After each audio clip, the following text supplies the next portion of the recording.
Assalamualaikum warahmatullahi wabarakatuh. Alhamdulillah rabbil alamin. Puji syukur atas kehadirat Allah Subhanahu wa taala, yang mana Allah Subhanahu wa taala telah melimpahkan karunia-Nya kepada kita dan nikmat-Nya kepada kita. Alhamdulillah Allah telah memberikan nikmat kesehatan sehingga kita dapat sehingga kita dalam keadaan sehat walafiat sampai sekarang ini. Baik, adapun saya di sini telah bersama Ustadz Ferry, yaitunya sebagai pembina asrama di Pondok Pesantren Tauhid Tanjung Limau. Adapun tujuan saya datang kemari yaitunya untuk menanyakan bagaimana perkembangan dan proses yang ada di Pondok Pesantren atau asrama Tauhid Tanjung Limau ini.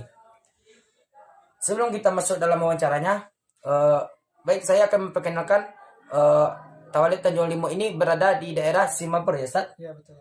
Tepatnya di Kecamatan Pariangan, tepatnya di Kampung Jorong Tanjung Limau. Ya. Oke, baik. Setelah kita berbincang mengenai tempat keberadaan Tawalib Tanjung Limau ini, barulah kita akan menanyakan beberapa pertanyaan atau kita memberikan pertanyaan kepada Ustadz tersebut mengenai dari segi lingkungan Tanjung Limau tersebut atau dari segi pondoknya gimana, asramanya pun gimana. Baik. Apakah boleh saya mewawancarai Ustadz? Ya boleh saudara Bima, disilakan dengan senang hati. Nah, baik, terima kasih banyak Ustadz. Syukran katsiran. Afwan. Di sini ada pun dengan beberapa pertanyaan Ustadz. Yang pertama dengan pertanyaan dah berapa lamakah Ustadz bekerja di asrama ini Ustadz? Baik, terima kasih saudara Bima. Alhamdulillah sampai sekarang. Dan sebelum saya menjadi pembina asrama, saya juga termasuk salah seorang alumni dari Pondok Pesantren Tauhid Tanjung Limau ini. Alumni. Ya.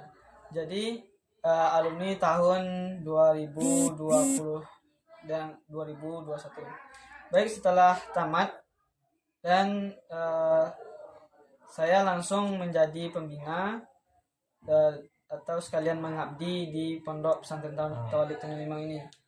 Itu saya mulai di sini yaitu tahun ajaran baru pada tahun 2021 kemarin. Begitu Ustadz. Tadi Ustadz kata Ustadz sebagai alumni di Pondok Pesantren ini. Gimanakah rasa Ustadz selama menjadi apakah ada perbedaan Ustadz menjadi murid di sini dan setelah Ustadz bekerja di sini, apakah yang terasa perbedaannya sama Ustadz? Ya baik, sangat bagus sekali pertanyaannya saudara Bima. Mungkin selama saya menjadi santri di sini, ya. tentu banyak sekali perbedaan-perbedaan setelah menjadi pembina untuk membina adik-adik santri di sini. Tentu saya lebih giat lagi bagaimana supaya santri di sini tidak menjadi santri yang tidak berguna begitu. Jadi mendidik sebaik mungkin, mengingatkan ya, sebagai pembina tentu memberikan arahan-arahan yang terbaik untuk santrinya supaya nantinya bisa berguna bagi masyarakat, agama, bangsa dan negara kita. Jadi motto Ustadz sesuai dengan ada landasan gitu kan Ustadz? Iya. Mungkin di sini saya memiliki motto khairun nasu anfa'ahum linnas. Ya, sebaik-baik manusia yaitu yang berguna bagi manusia yang lainnya. Ya, begitu saudara Bima. Baik Ustadz. Kan kenapa Ustadz mau mengabdi di Pondok Pesantren Tawalib ini Ustadz, sementara teman-teman Ustadz yang lain pasti banyak kan yang seangkatan sama Ustadz. Ya. Apa faktor pendukung Ustadz gitu? Baik, kenapa saya mau mengabdi di sini? Saya ingin yang pertama yaitu bagaimana saya bisa mengembangkan diri saya sendiri dan bagaimana saya juga bisa memberikan ilmu yang saya dapatkan selama di pondok pesantren ini kepada adik-adik yang di bawah saya tentunya atau santri yang di asrama Tauhid Tanjung Limau. Setelah beberapa pengalaman yang saya dapatkan di sini dan untuk itu saya berkeinginan sekali memberikan pengalaman-pengalaman, ilmu-ilmu yang telah saya dapatkan di sini dan mungkin menggali lagi ilmu yang belum saya dapatkan di sini supaya lebih bagus lagi itu sebenarnya. Baik, terima kasih sebelumnya Ustadz. Ya, sama-sama. Selanjutnya Ustadz, pertanyaan yang selanjutnya gimanakah perkembangan asrama yang telah Ustadz bina ini, dan apakah ada kendala selama Ustadz membina di sini? Baik, sangat bagus sekali pertanyaannya Saudara Bima.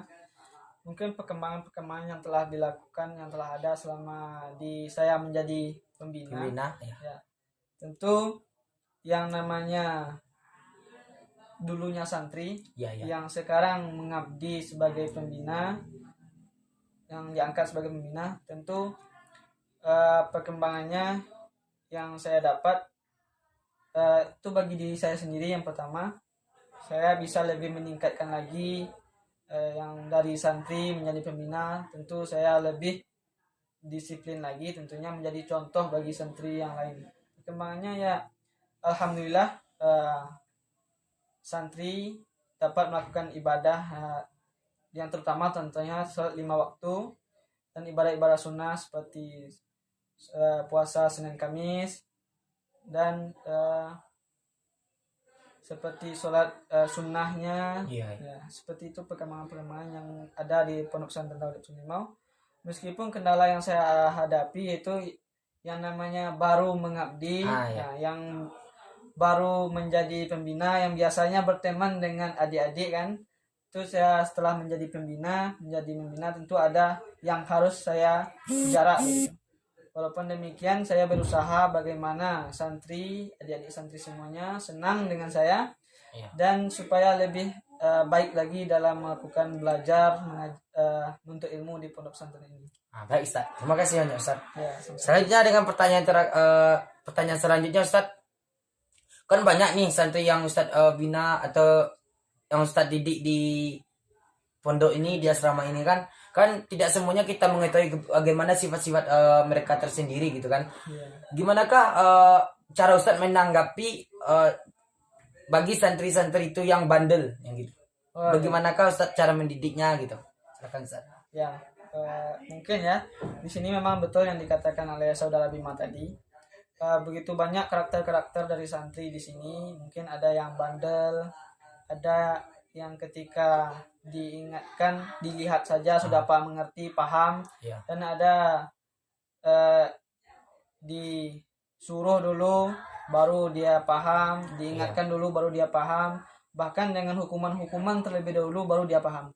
Mungkin di sini cara menghadapinya kita terlebih dahulu mengetahui karakter santri masing-masing dulu. Karakter mereka tersendiri gitu. Kalau kita sudah mengerti, sudah paham dengan karakter dia, dengan cara yang dia sukai, tentu kita lebih mudah lagi untuk menanggapinya. Kita tahu bagaimana cara dia supaya bisa dengan baiknya. Kadang kita sepertinya kan kalau santri ini bisa dilihat saja kan dia sudah mengerti, ya, itu kita mengingatkan dengan baik lagi. Dan ada juga kan seperti tadi kan mungkin dikasih hukuman dulu baru mengerti. Ya, intinya kembali kepada kita memahami dengan karakter santri masing-masing. Terima kasih Ustaz. Jadi saya telah mengajukan beberapa pertanyaan, kalau nggak salah itu udah 4 kan? Iya, 4 atau 5 dah. Selanjutnya dengan pertanyaan selanjutnya Ustaz.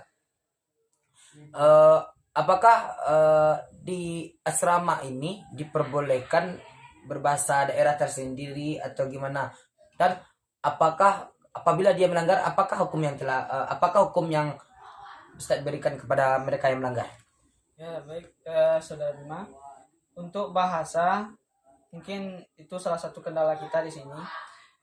Kami sudah berusaha sebagai pembina asrama untuk jaga bahasa, minimal kami terapkan dulu dengan berbahasa Indonesia. Karena sebagaimana ciri khas santri, moto santri itu kan al-lughatul tarjumahat, yang artinya bahasa itu adalah mahkota pondok. Kita dapat mengetahui perbedaan-perbedaan apakah dia santri atau tidak dengan bahasanya saja kita sudah mengetahui.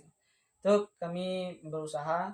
Itu memang tidak diperbolehkan untuk berbahasa Minang atau berbahasa daerah di pondok pesantren ini. Walaupun masih ada 1 atau 2 orang yang berbahasa, tentu kami kasih tindakan yang lain seperti mungkin kebersihan, seperti itulah Saudara Bima.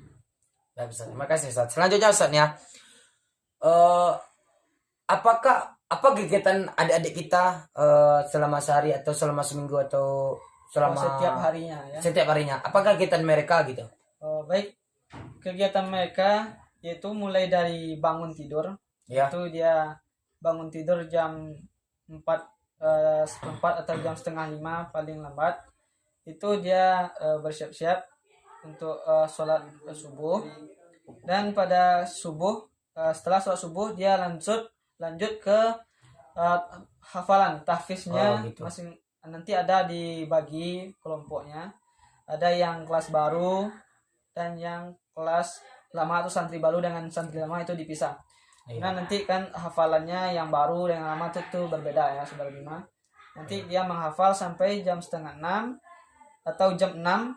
Setelah jam 6 dia bersiap-siap untuk mandi, atau mandinya ada 2 pilihan di sana. Ada yang mandi sebelum subuh dan ada yang setelah subuh. Karena ramai jadi dibagi 2 gitu saudara Bima. Begitu. Ya. Terus kegiatannya setelah bersiap berangkat ke madrasah, ke sekolah, belajar di sana seperti belajar dengan pelajaran-pelajaran pondok yang lainnya. Sampai dengan zuhur ya, karena sekarang masih dalam suasana Covid, itu masih sampai zuhur. Dan nanti setelah zuhur dilanjutkan dengan kegiatan ekstra.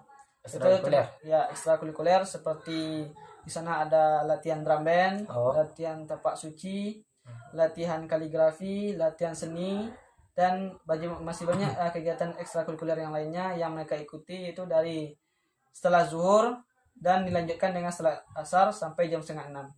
Setengah 6 bersiap-siap kembali untuk siap mandi segala macamnya sampai dan untuk melaksanakan sholat maghrib. Setelah sholat maghrib kembali murojaah. Yang hafalannya telah dihafal pagi tadi. Ya, murojaah hafalan yang tadi pagi. Dan setelah murojaah sampai isya. Dan setelah isya dia makan. Ya. Setelah makan lanjut dengan belajar malam. Belajar malam untuk mempersiapkan belajarnya besok pagi kembali. Sampai jam berapa adik-adik itu belajar, saudara? Baik, sampai jam setengah 10 atau jam 10 paling lambat mereka belajar malam. Dan nanti belajar malam itu juga ada masuk dengan belajar pondoknya, seperti nanti di sana ada muhadaroh dan ada tahfiz tambahannya lagi di malam itu, dan nanti dibagi juga kelompoknya pada malam itu ya saudara. Sampai jam 10 dan istirahat sampai jam setengah 5 atau jam 4:04 tadi. Itulah kegiatan mereka sehari-hari di Pondok Pesantren Daulid Tanjung Limau ini saudara Bima. Tadi kan Ustadz tadi ada membicarakan ekstrakurikuler gitu kan? Iya betul. Kalau boleh tahu nih ya Ustadz, ya, apakah ada ini yang telah meraih dari ekstrakurikulernya? Contohnya tadi Ustadz membicarakan tapak suci gitu kan? Apakah ada mereka telah meraih penghargaan gitu? Baik, terima kasih saudara Bima untuk penghargaan atau prestasi yang telah mereka dapatkan. Itu ada prestasi-prestasi seperti tapak suci tadi. Alhamdulillah kemarin ada kenaikan tingkat. Itu banyak juga yang dari santri yang di asrama itu mengikuti kegiatan tersebut, yaitu kenaikan tingkat. Dan ada lomba-lomba. Mungkin dalam zona Covid ini masih sedikit atau masih belum terbuka untuk lomba-lomba tersebut saudara Bima. Karena baru, jadi belum banyak melihat prestasi-prestasi yang telah diraih pada 6 bulan kebelakang ini, karena saya masih kurang lebih 6 bulan masih di sini ya saudara. Baik, terima kasih. Alhamdulillahirabbil alamin, kita telah mendengar penjelasan dari Ustadz Ferry Setiawan. Kalau boleh tahu Ustadz tinggal di mana Ustadz? Baik, cobalah sampaikan sedikit, memperkenalkan diri kepada media. Baik, untuk sekarang karena sebagai pembina di Pondok Pesantren Daulid Tanjung Limau, saya tentu bergabung di Surau Gadang, yaitu Asrama Putra Daulid Tanjung Limau. Untuk kampung asal itu di Atar, terletak 12 Atar, Kecamatan Paranganting, Kabupaten Tanah Datar. Ya, masih daerah Tanah Datar saudara. Masih daerah Tanah Datar. Ya. Mungkin itu perkenalan singkat dari saya saudara. Baik, terima kasih sebelumnya Ustadz Ferry. Itulah penjelasan dari Ustadz Ferry mengenai dari sejarah atau perkembangan asrama yang telah ia bina selama 6 bulan ini. Itulah perkembangan dan sejarah dari pendirian Tawalib Tanjung Limau ini. Baik, mungkin bagi yang kalau ada adik-adik atau teman-teman yang ingin mendaftarkan dirinya ke Pondok Tawalib Tanjung Limau ini, bisa nanti menghubungi WA saya ataupun nanti saya akan memberikan WA Ustadz Ferry. Kalau boleh tahu nih ya Ustadz, apa akreditasi dari Tawalib Tanjung Limau ini Ustadz? Baik, untuk akreditasi untuk MTS terakhir itu masih B, dan Kalau yang MA-nya Ustadz? MA juga masih B. Alhamdulillah. Alhamdulillah. Bagus, Tawalib Tanjung Limau ini memang bagus. Ya. Mungkin itu saja wawancara dari saya mengenai Ustadz Ferry. Saya Bima Restu selaku mahasiswa di Institut Agama Islam Negeri IAIN Batu Sangkar mengucapkan terima kasih banyak. Assalamualaikum warahmatullahi wabarakatuh.